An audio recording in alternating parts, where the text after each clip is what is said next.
Embajador Enrique Berruga, ¿cómo estás? Buenas noches. Muy buenas noches, Jaime, mucho gusto. Bueno, la última vez que conversamos nos quedamos en que Trump era un peligro para México y tú señalaste, bueno, muchos lo piensan, estoy dentro de ellos obviamente, es un peligro para el mundo. Vamos comenzando. ¿Cuál sería la implicación efectivamente de que Trump ganara la presidencia en los Estados Unidos? El estado de ánimo norteamericano, como tú dices, ya se modificó y hay una animadversión muy fuerte contra lo mexicano y contra los mexicanos. Y esto no va a cambiar, no creo que vaya a cambiar. Ese es el primer cambio. Pero ¿qué se puede esperar una vez que este hombre fuese presidente de Estados Unidos? Bueno, tenemos que entrar definitivamente en el terreno de la política ficción. Porque obviamente, vamos a construir escenarios. Exacto, hipótesis. Él está manejando mucho, incluso frente al grupo republicano, o frente al Partido Republicano, que él tiene un mandato, que cada vez que hace él alguna reunión, algún rally de estos, él tiene un mandato para comportarse como se comporta, porque le han pedido varias veces que modifique su comportamiento desde la élite republicana, y él ha dicho que no, que tiene un mandato del pueblo. Ese mandato del pueblo ya pensado como presidente de los Estados Unidos significaría que llegaría con el Congreso y diría, oigan, independientemente de lo que los políticos tradicionales, la clase política piense, el pueblo a mí me está pidiendo esto. Por ejemplo, que modifique o revise o anule el Tratado de Libre Comercio de América del Norte. ¿Por qué? Porque le pega a los empleos, porque las empresas están cambiando de país, preferentemente a México, como acaba de pasar con lo de los aires acondicionados, y así por el estilo. Entonces va a haber una tensión muy fuerte entre el Congreso y el presidente. Ahora, ahí hay un punto que me gustaría que señalaras. Los demócratas nunca fueron completamente favorables al Tratado de Libre Comercio. Eran los republicanos los favorables, ¿no? Así es, así es. De hecho, fue el gran... Bueno, sí, cuando pasan del viejo Bush a Clinton. Exactamente. ¿No? Entonces, si efectivamente llega un presidente de Estados Unidos con ese discurso, con la fuerza que va a llegar Trump, que eventualmente llegará, pues, los propios demócratas no todos son convencidos ni fanáticos del Tratado de Libre Comercio. Bueno, está el propio Sanders, que está jalando toda una parte del electorado que también está en contra del tratado. También. Entonces, es un elemento adicional.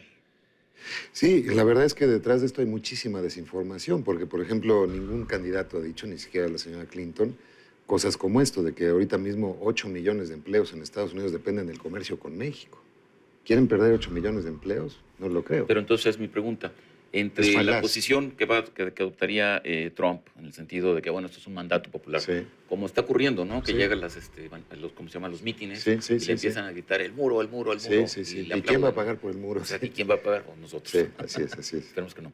El asunto es, finalmente esto va a tocar intereses no solamente respecto de México, sino respecto de los propios sectores económicos norteamericanos, ¿no? ¿Qué puede pasar ahí? ¿No va a haber alguna mediación? ¿O sería la fuerza de este hombre con este mandato popular el que se impondría en el Congreso para anular el TLC? Ahí se generaría una tensión, sobre todo entre aquellos que se benefician mucho en Estados Unidos de la relación con México y o con Canadá, y el propio establishment que vaya a crear Trump. Me refiero, por ejemplo, a la industria automotriz. Si tenemos una planta de ensamble de automóviles entre Canadá, México y Estados Unidos, no puede funcionar un país sin el otro. No podemos tener coches sin llantas o sin motor. En unas partes se produce el motor, en otras se produce tal cosa. Ese tipo de grupos, por ejemplo, la Ford o la Chrysler o cualquiera de estas, así, espérame, esto no lo puedes hacer porque vas a destruir la industria automotriz de Estados Unidos.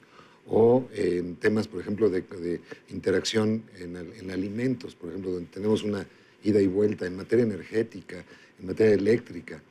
Entonces, digamos, hay grupos en Estados Unidos que van a decir, no me vayas a hacer esto, porque si lastimas la relación con México, vas a acabar con sectores enteros de la industria de los Estados Unidos. Entonces, la pregunta ahí elemental es, siendo usted un hombre pragmático, y además no está tan loco como dicen, porque como tú lo escribes, toma decisiones racionales, ¿realmente este discurso no solamente anti-TLC, sino anti-libre comercio en el mundo, ¿no? ¿Es algo que va a poder mantener o finalmente es algo que le sirve para llegar y después va a tener que modular y atenuar?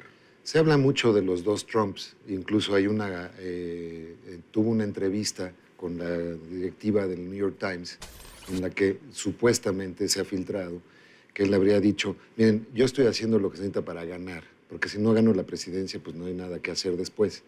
Ahorita tengo que hacer lo que tengo que hacer y cuando sea presidente también haré lo que tenga que hacer.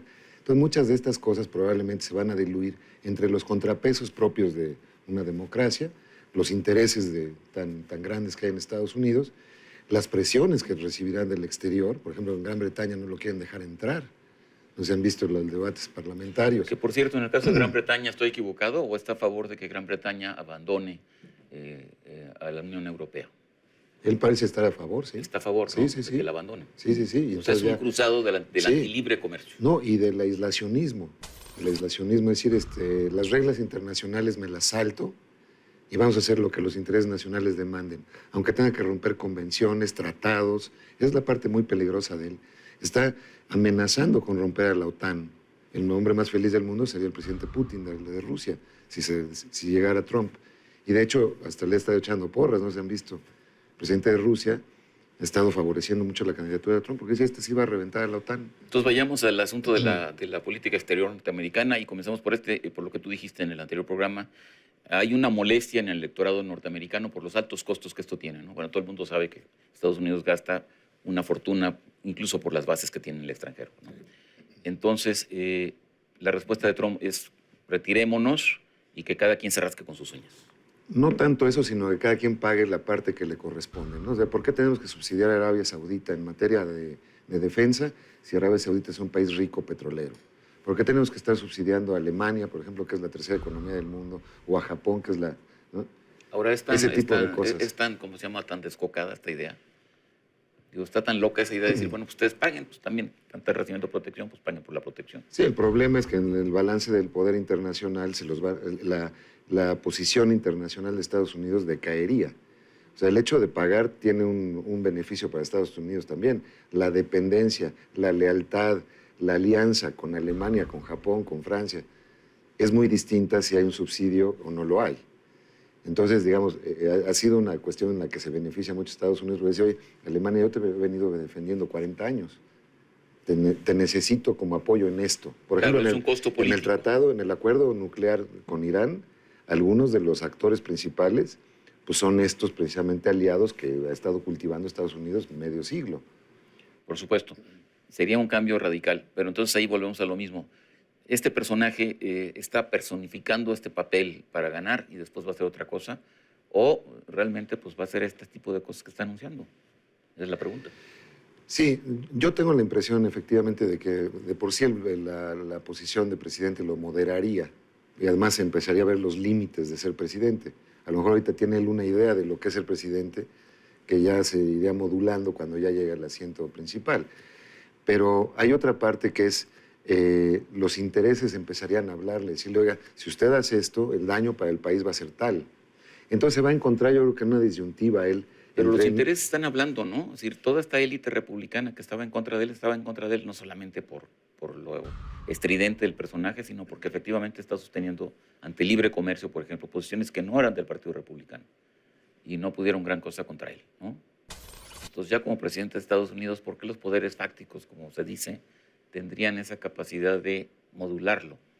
Digo, es una pregunta, yo no sé. Sí, no, de hecho es muy pertinente porque si recuerdas desde la derrota de Romney en las elecciones pasadas, surgió muy fuerte el famoso Tea Party, claro, que es una ala radical de derecha encabezada por la gobernadora de Alaska, Sarah Palin, etcétera, ¿no? Ese grupo, digamos, muy radical de derecha comenzó a jalar, digamos, el centro político del país hacia ese extremo y él lo agarra a ese. Entonces, digamos, a todos los moderados los desplaza. Y él dice, oigan, a lo mejor la posición tradicional del Partido Republicano ha sido a favor del libre comercio, pero yo lo que estoy escuchando en las calles, lo que a mí me pide la gente es que denunciemos el Tratado de Libre Comercio con México y Canadá, nos salgamos de la OTAN, rompamos las convenciones internacionales. Hay que ir por el interés nacional de Estados Unidos. Lo de America First, que está manejando mucho ahora, ¿no? Primero Estados Unidos y ya luego vemos. Ahora, hay una sanción que esa sí sería inmediata y pues ahí sí no la controla nadie, ¿no? Si efectivamente hay un presidente de los Estados Unidos que empieza a romper los tratados comerciales y empieza a instrumentar una política, ya no me refiero a la política exterior, no sé, política, sino a la política económica, pues habría, es decir, sería una suerte, bueno, el Economist ha sacado cifras de cuáles serían las consecuencias, ¿no? Entonces, la sanción, digamos, de los mercados internacionales frente a este tipo de proteccionismo impulsado por el presidente de los Estados Unidos, pues tendría consecuencias económicas indiscutibles. Sí, hay que recordar que para que él pudiera repeler, por ejemplo, el Telecán, tendría que llevarlo al Congreso. Esto ya es una ley de los Estados Unidos, tendría que llevar al Congreso y decir, quiero que se quite este tratado con México y Canadá. Una cosa es lo que pida el presidente, otra es lo que si se lo avala, y en este caso siendo un tratado internacional por 2/3 partes del Congreso. Lo veo bien difícil. Pero de todos modos, el hecho de estar, digamos, insistiendo en el tema de que yo las convenciones internacionales, los acuerdos internacionales, no los voy a respetar, es peligrosísimo. La última vez que lo hizo Estados Unidos, que fue cuando invadieron Irak, sin la sanción del Consejo de Seguridad de Naciones Unidas, el sistema internacional se cimbró. ¿Por qué? Porque si no tenemos reglas que el más poderoso hasta el menos poderoso estemos de acuerdo y respetemos, pues se hace la anarquía internacional. Eso tampoco le conviene a Estados Unidos, que es el país que más se beneficia del status quo. Ahora, de alguna manera esto siempre ha sido así, ¿no? Como decía Hobbes, bueno, el mundo internacional es el mundo del Leviatán. Del no Leviatán. Entonces, pues Estados Unidos siempre han hecho más o menos lo que han querido, ¿no? Tal vez ahora el desparpajo en cómo decirlo, no sé, está la invasión de Granada o la invasión de Panamá, en fin. Lo que hacen ahora, pues lo que está haciendo Trump es expresarlo de manera muy cruda y muy estridente, ¿no? Sí. Sí, exacto. Si somos la gran potencia internacional, pues nuestro interés y nuestros valores se tienen que imponer independientemente de eso. Pero es peligroso para ellos romper las reglas del juego, como en cualquiera, ¿no? Claro. Incluso en un deporte, ¿no? Pues de repente ahora meter goles en tu propia portería valen como si los metas en la del otro, pues ya quién sabe quién está jugando fútbol. Ahora, si por alguna razón efectivamente hiciera lo que dice, y por ejemplo construye su muro, que bueno, y cancela el Tratado de Libre Comercio con Estados Unidos, pues México sí estaría en un verdadero brete, ¿no? Porque finalmente nuestra economía está totalmente vinculada y articulada sobre ese Tratado de Libre Comercio. Absolutamente. Yo creo que es urgentísimo, incluso aunque no ganara, que se haga una red o se reconstruya una red que más o menos funcionó de cara a la negociación del Tratado de Libre Comercio, con aquellos intereses y personalidades, incluso en Estados Unidos, que se benefician o tienen simpatía por México, o intereses con México, para que se haga esa gran red. Yo creo que hay una oportunidad de oro con la diáspora mexicana, los 30 y tantos millones de mexicanos o mexicano-americanos que viven allá, siempre han estado muy desperdigados. Los zacatecanos nada más se juntan con los zacatecanos, los oaxaqueños con los oaxaqueños, y así por el estilo. El pegamento Trump puede ser lo que haga el gran lobby mexicano en Estados Unidos. Creo que es una oportunidad histórica. Como todos se sienten hostigados, ya da igual que seas de Jalisco, que seas de Guanajuato.